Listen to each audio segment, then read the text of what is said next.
What's up, my friend? Abby here, and welcome back to Ask Abby, where I answer your writing questions and help you make your story matter. Today's question comes from Gordon. I would like to ask Abby about the idea of multiple antagonists. In my case, I have two. Both have their own internal conflicts, and both really dig into the protagonist's internal conflict. There's actually sort of a three-way external conflict involved, since in addition to the two antagonists being opposed to the main character, they're also opposed to each other based on their own desires, fears, and misbeliefs, all of which tie back into my story's theme.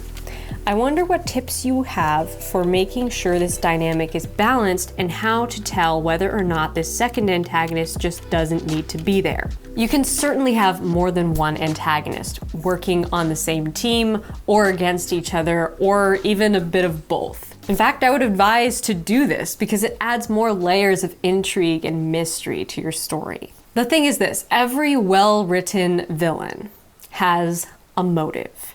And the motive is really their misbelief, their fatal flaw. That is at the heart of their motive. That's the thing that's driving them forward and making them want to pursue their goal. That's really the whole reason behind their interference in the protagonist's life. Your villain doesn't think that they're a villain. They don't think they're evil. In fact, they think just the opposite. They feel like the hero of their own story. Just like your protagonist, they believe that when they achieve their ultimate goal, they will finally feel fulfilled and happy. Little do they know, their goal is toxic because it's based on a lie, a misbelief, a fatal flaw.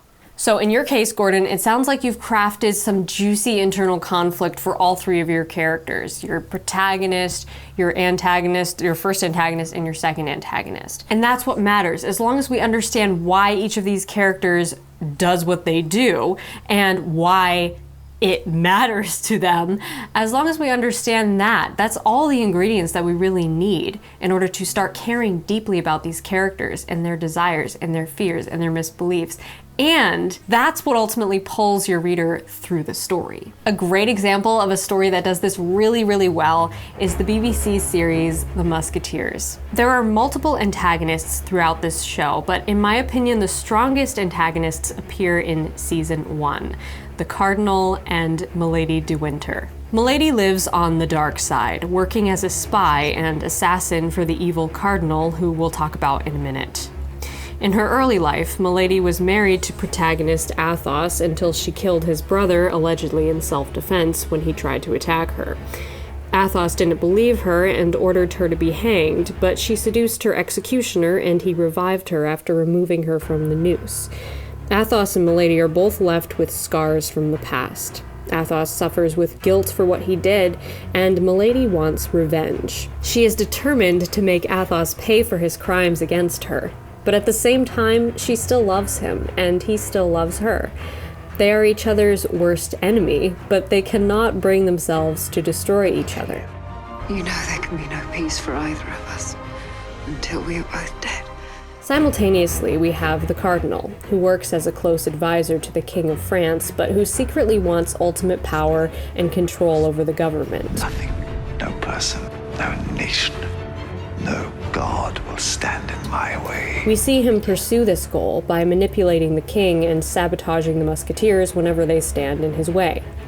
It's clear to see how the Cardinal and Milady are related because we often see them conspiring in the shadows, but they aren't exactly on each other's team. Just the opposite. And that's what makes it interesting to watch these two villains working together, because we can't predict their next move. So that's just one example of the dual antagonist storyline done super well, in my opinion. But there are tons of stories out there that do the same thing. So as always, I recommend analyzing your favorite stories and finding this dynamic and breaking it down for yourself and figuring out, why did this work? Maybe it's as simple as internal conflict, or maybe it's something a little bit more intricate, like specific pacing and timing on when certain secrets are revealed to the audience. If you want to dive even deeper into crafting an unforgettable villain that your readers will love to hate, definitely check out my in-depth training on this topic. In this training, we explored how to develop your villain from scratch, how to pinpoint your villain's fatal flaw, crafting your villain's internal conflict and goal, writing non-human antagonistic forces,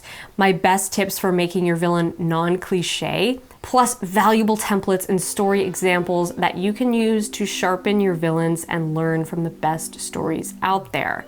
You can watch this training and all of my previous live trainings when you join my Patreon at the live training pass level. Plus, you will also get access to other exclusive benefits like the private Inner Circle Facebook group, Discord for writers, and my resource hub of templates, structures, and printables to help you turn your ideas into reality. All of that is available inside my Patreon, but I highly recommend checking out the villain training first because it's one of my favorite ones that I've ever done, and it's loaded with value. So go to patreon.com/AbbieEmmons and join at the live training pass level, and you can get access to all of my trainings, past and future, plus all the other benefits I just mentioned. Also, if you want to submit a question to Ask Abbie, there are two ways to do that. The first way is to join Patreon, again, at the Ask Abbie level or higher, and go to the Inner Circle Facebook group and post your question there. Just make sure you hashtag Ask Abbie so that I see it.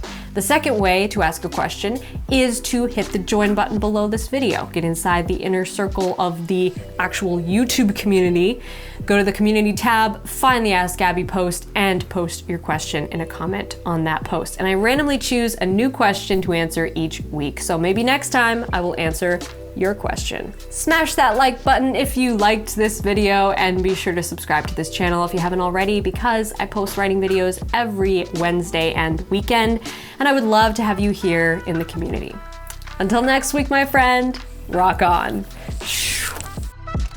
Yeah, and you're in good company because a lot of people have self-doubt, and a lot of brilliant, amazing, innovative artists have doubted themselves and felt like imposters and been rejected many times. Yes, so any of that is not an indicator at all of how good you are at what you're doing.